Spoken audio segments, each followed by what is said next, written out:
Nyan burung putih ki.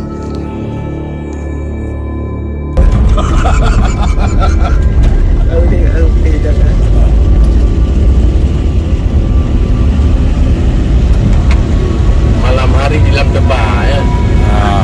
Dah jam setengah satu.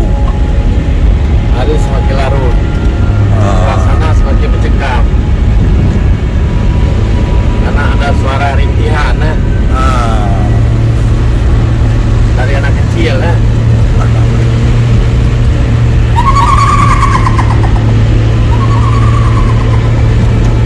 Ada lagi orang lain ada.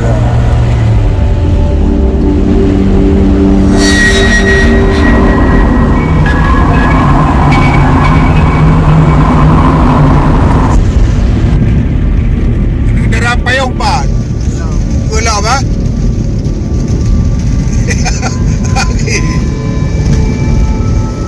Okey dah han. Ujian dan tak pertan pakai mai payung di rawai. Tengok mau jadi ni. Piau-piau lah ya. Ada je. Pakai payung tengah malam.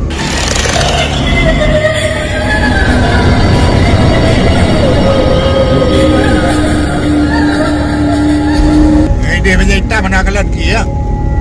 Kena pergi dia. Dia tengok orang. kalau ini Oh beri haji. Sang 5 meter na. Rata hitam. Dia ada apa?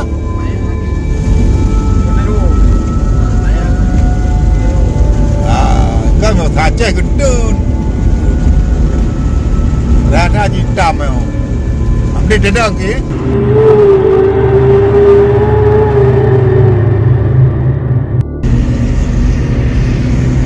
Yang dengan meno kena ki. Bibi anak tak kuah dah. Mau na. Dimete kamu. Mau pakai riwang lian. Gue kalau dah. Ha?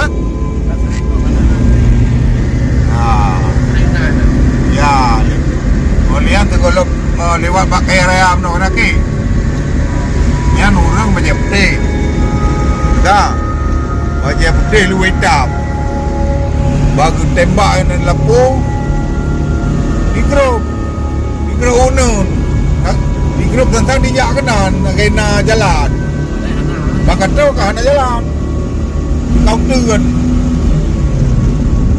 Jadi dua ga kamu kalau rayam. Mengeri China. Hotel đưa yang nào lẽ đâu có bỏ. Ông đã cua mất trong mới dùng được. Bắt được công an.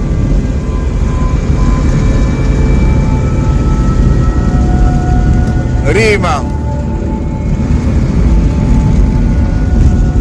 Ya thì rốt thì anh chỉ dạo.